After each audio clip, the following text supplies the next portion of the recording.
Good morning Narasaraopet కార్యక్రమంలో భాగంగా మాజీ ఎమ్మెల్యే గోపిరెడ్డి శ్రీనివాసరెడ్డి పర్యటించారు. ఈ సందర్భంగా వంకాయలవారి కుంట ప్రాంతాన్ని టీడీపీ కార్యాలయానికి కేటాయించడాన్ని తప్పుపట్టారు. రైతులకు సాగు, త్రాగునీరు అందించే చెరువుపై కన్నేయటమేంటని ప్రశ్నించారు. కలెక్టర్కు ఫిర్యాదు చేసినా పట్టించుకోవటం లేదని మండిపడ్డారు. వంకాయలవారి కుంటను కాపాడాలని హైకోర్టులో పిటిషన్ దాఖలు చేశామన్నారు.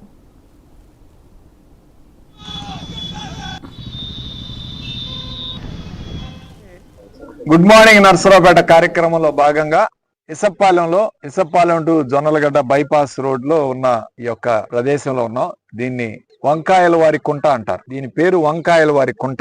దాదాపు ఎకరం 70 సెంట్లు గల ఈ చెరువుని, ఈ కుంట అంటే వాటర్ బాడీ, ఈ చెరువుని తెలుగుదేశం పార్టీ ఆఫీస్ కోసం కేటాయించినట్లు నిన్న మొన్న వాళ్ళ కరపత్రిక ఆంధ్రజ్యోతిలో ప్రకటన చేయటం కూడా చూసాం. 2014-19 తెలుగుదేశం పార్టీ హయాంలో నీరు చెట్టు కార్యక్రమం నిర్వహించి దీనిలో బిల్లులు కూడా చేసుకున్నారు. తెలుగుదేశం పార్టీ వాళ్ళు మట్టి తోలి దీనిలో నీరు చెట్టు కింద బిల్లులు కూడా చేసుకున్నారు.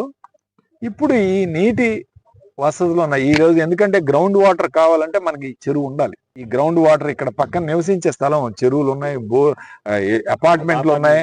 అపార్ట్మెంట్లకి గ్రౌండ్ వాటర్ కావాలన్నా, బోర్లు కావాలన్నా, చుట్టూ నివసించే వాళ్ళకి కావాలన్నా, అసలు ఇసప్పాలెం గ్రామానికి ఒకప్పుడు మంచినీటి చెరువు ఇదే. తర్వాత వాళ్ళు ఏదో ఒక చెరువు తవ్వుకున్నారు. ఆ చెరువులో నీళ్లు బాగుండవు. అది శ్మశానం నుంచి ఓటొచ్చి ఆ నీళ్ళంతా కూడా వాడటానికి, తాగటానికి కూడా ఇబ్బందికరమైన పరిస్థితి.